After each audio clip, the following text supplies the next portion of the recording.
Bonjour Cécilia. Alors ça y est, nous sommes en juillet et donc vous nous avez trouvé le robot qui pourrait devenir vital pour nous l'été. Bah oui, parce que ça y est, vous l'avez dit, on est en juillet, ça veut dire quoi? Ça veut dire qu'on nettoie les piscines, qu'on commence à retourner à la plage, bref, on va... Enfin certains en tout cas. Ceux qui peuvent, en tout cas, vont profiter de la vie, si j'ose dire, profiter de ce mois de juillet, quand il sera un petit peu moins pluvieux peut-être. Mais qui dit baignade aujourd'hui, dit forcément risque de noyade. Et en France, en moyenne, près de 1000 Français meurent de noyade chaque année. Alors je vous présente effectivement un robot anti-noyade. Aujourd'hui, c'est un robot capable de vous sauver la vie si vous coulez. C'est une technologie mise au point juste à côté chez nos voisins allemands par l'Institut Fraunhofer. Alors c'est une sorte de David Hasselhoff ou Pamela Anderson version robotique. On aimerait bien, mais ça n'a à peu près rien à voir finalement en termes de tout. D'ailleurs, physiquement, c'est pas aussi sexy.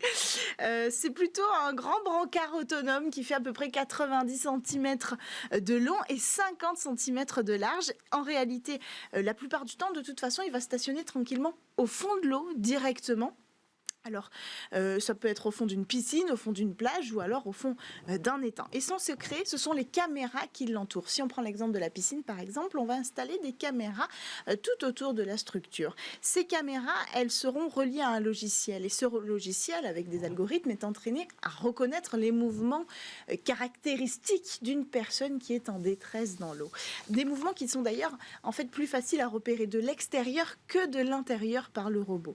Donc, quand le logiciel a repérer ces mouvements caractéristiques, il comprend que quelqu'un va se noyer, il envoie les coordonnées au robot qui est sous l'eau et là le robot va être activé. Lui aussi il a une caméra, il a surtout un capteur acoustique pour se repérer dans l'espace sous l'eau et rejoindre sa cible plus facilement. Et donc pour nager il va se mettre en mouvement avec de l'air comprimé.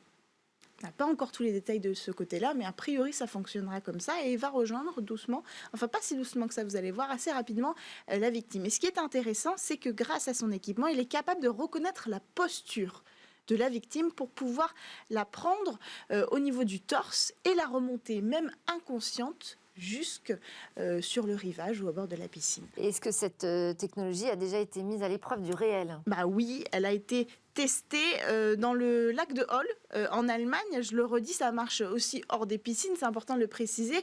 Et là, il suffit de changer la structure des caméras. Par exemple, si on veut mettre ce dispositif pendant une compétition de surf, ça pourrait être utile.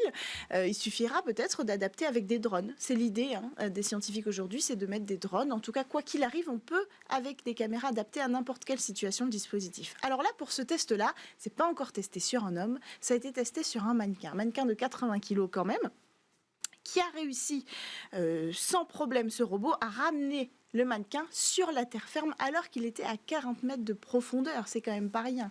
Mais le plus impressionnant dans ces résultats, c'est qu'il a réussi à le ramener en 2 minutes seulement. Or, on le sait, en cas de noyade, au bout de 5 minutes, la victime commence déjà à subir des lésions cérébrales qui pourront courir sur le long terme. Donc, c'est très important, ces 2 minutes de rapidité.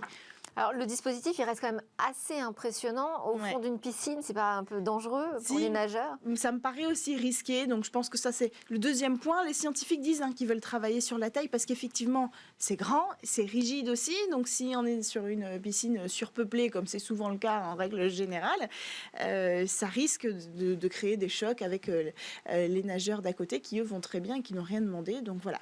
À travailler, mais prometteur pour assister les maîtres nageurs et les maîtres nageuses. Prometteur pour demain, comme le nom de notre rubrique. Merci Cécilia Sévry, merci à tous de nous avoir suivis. À suivre, c'est le Lab avec les entreprises qui viennent pitcher dans Smartech sur le numérique. Et nous, on se retrouve demain pour de nouvelles discussions sur la tech, pour une grande interview, un débrief de l'actu et le rendez-vous dans l'espace.